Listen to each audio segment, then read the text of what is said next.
जय श्री राम। दोस्तों, आज हम हनुमान जी से मैनेजमेंट करना सीखेंगे। कैसे हनुमान जी ने मन, कर्म और वाणी पर संतुलन रखा जाता है, यह हम हनुमान जी से सीख सकते हैं।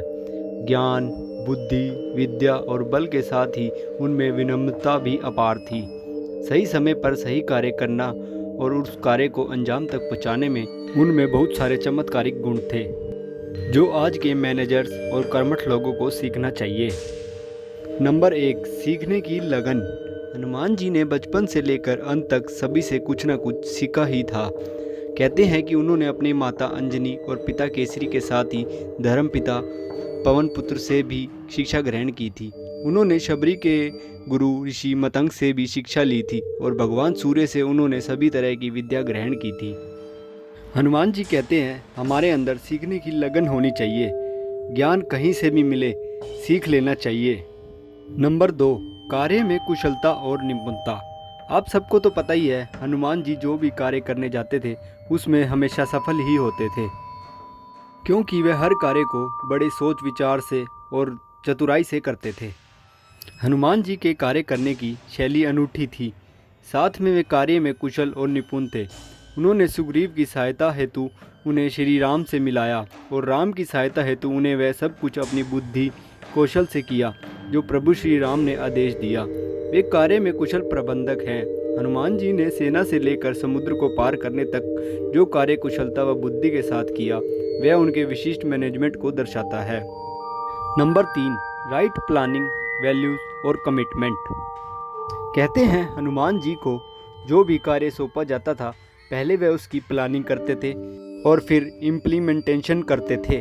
जैसे श्री राम ने तो लंका भेजते वक्त हनुमान जी से यही कहा था कि यह अंगूठी श्री सीता को दिखाकर कहना कि राम जल्द ही आएंगे।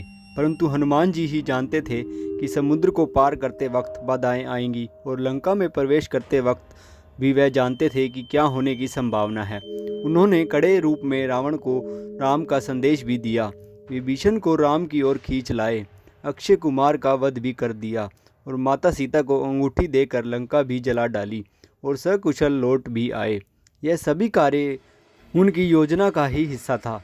बुद्धि के साथ सही प्लानिंग करने में उनमें गजब की क्षमता है।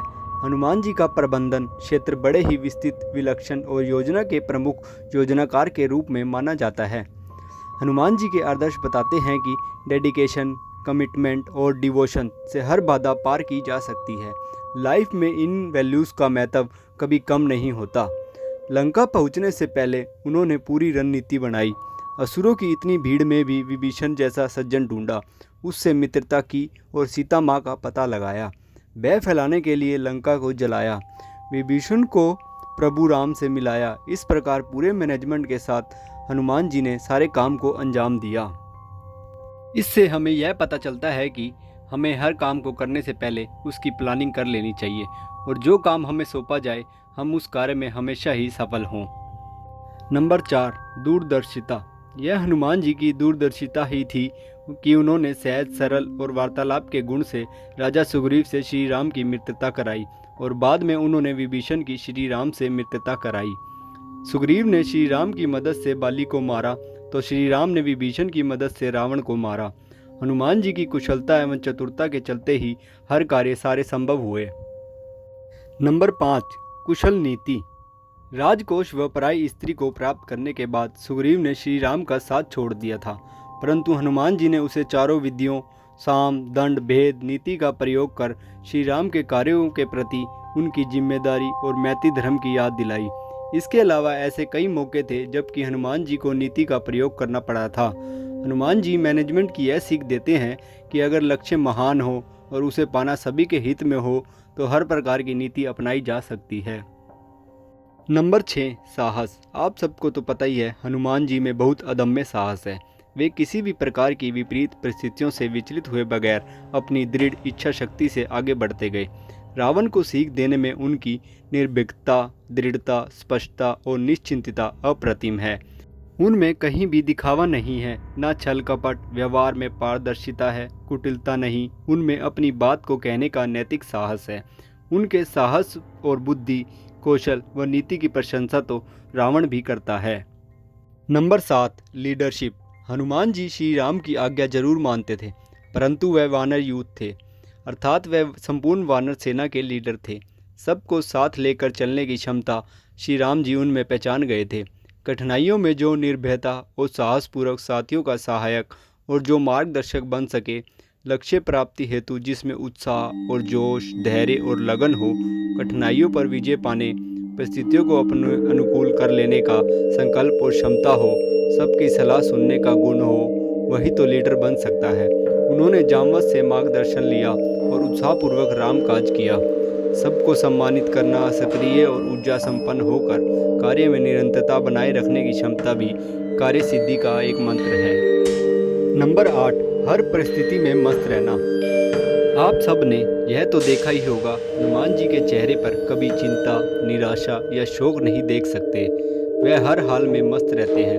हनुमान जी कार्य करने के दौरान कभी गंभीर नहीं रहे। उन्होंने हर कार्य को एक उत्सव व खेल की तरह लिया।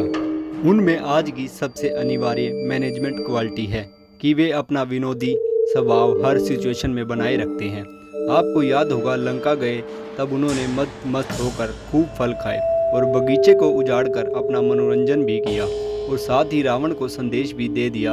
इसी तरह उन्होंने द्वारिका के बगीचे में भी खूब फल खाकर मनोरंजन किया था और अंत में बलराम का घमंड भी चूर कर दिया था। उन्होंने मनोरंजन में कई घमंडियों का घमंड तोड़ दिया था।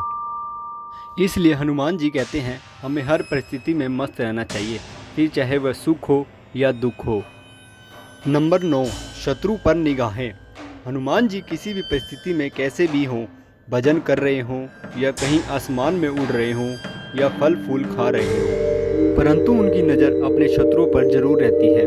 विरोधी के असावधान रहते ही उसके रहस्य को जान लेना, शत्रुओं के बीच दोस्त खोज लेने की क्षमता विभीषण प्रसंग में दिखाई देती है। उनके हर कार्य में थिंक और एक्ट का अद्भुत कॉम्बिनेशन है। हनुमान जी कहते हैं, हमें अपने शत्रुओं पर हमेशा निगाहें रखनी चाहिए और सोच विचार कर हमें दो शत्रुओं को भी अपना दोस्त बना लेना चाहिए, ताकि आगे चलकर उनके रहस्य को जानकर कभी कोई आगे मुश्किल आए तो हम उन्हें मात दे सकें। नंबर 10, विनम्रता। हनुमान जी महा सर्वशक्तिशाली थे। हनुमान जी ने लंका को उजाड़ा, कई असुरों का संहार किया, शनिदेव का घमंड चूर चूर कर दिया, पौंड्रक की नगरी को भी उजाड़ दिया और भीम का घमंड भी चूर चूर किया था। अर्जुन का घमंड भी चूर किया था, बलराम जी का घमंड भी चूर किया था और संपूर्ण जगत को यह जता दिया था कि वे क्या हैं। परंतु उन्होंने कभी भी खुद को विनम्रता और भक्ति का साथ नहीं छोड़ा। रावण से भी विनम्र रूप से ही पेश आए तो अर्जुन से भी। सभी के समक्ष विनम्र रहकर ही उन्हें समझाया जाता है, परंतु जब वे नहीं समझे तो प्रभु की आज्ञा से ही अपना पराक्रम दिखाया जाता है। यदि आप टीम वर्क कर रहे हैं या नहीं कर रहे हैं, फिर भी एक प्रबंधक का विनम्र होना जरूरी है, अन्यथा उसे समझना चाहिए कि उसका घमंड कुछ ही समय का होगा, क्योंकि घमंड कभी किसी का नहीं होता। हनुमान जी कहते हैं, हमें हर काम को विनम्रता और प्यार से करना चाहिए। जब वहाँ पर प्यार और विनम्रता से कोई ना समझे, तब उसे अपना एटीट्यूड दिखाना चाहिए और उसके घमंड को चूर चूर कर देना चाहिए। वीडियो अच्छी लगी हो तो लाइक, कमेंट, सब्सक्राइब करना ना भूलें। मिलते हैं नेक्स्ट वीडियो में। जय श्री राम।